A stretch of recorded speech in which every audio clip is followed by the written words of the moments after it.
আপনাদের জিভে পানি চলে আসলে আমার কিন্তু কোনো দোষ নেই। একটা কদবেল নিয়ে নিলাম, মাঝারি সাইজের। এটা এখন ভেঙে নিচ্ছি। ভাঙা হয়ে গিয়েছে, দেখতেই পাচ্ছেন। বেশি কাঁচাও না, বেশি পাকাও না। এরপর বাটিতে তুলে নিচ্ছি। একটা কদবেলে এই পরিমাণ হয়েছে।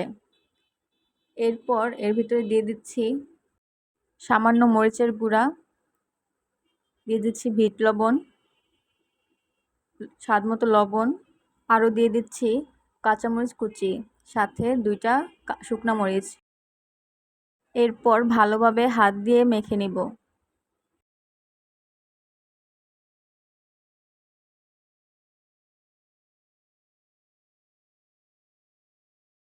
এখন দিয়ে দিচ্ছি সামান্য পরিমাণে সরিষার তেল।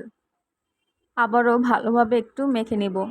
মাখা হয়ে গিয়েছে, দেখতেই পাচ্ছেন কতটা লোভনীয় লাগছে। একটু খেয়ে দেখি কেমন হয়েছে। আপনারাও একটু খেয়ে বলেন কেমন হয়েছে। আল্লাহ হাফেজ।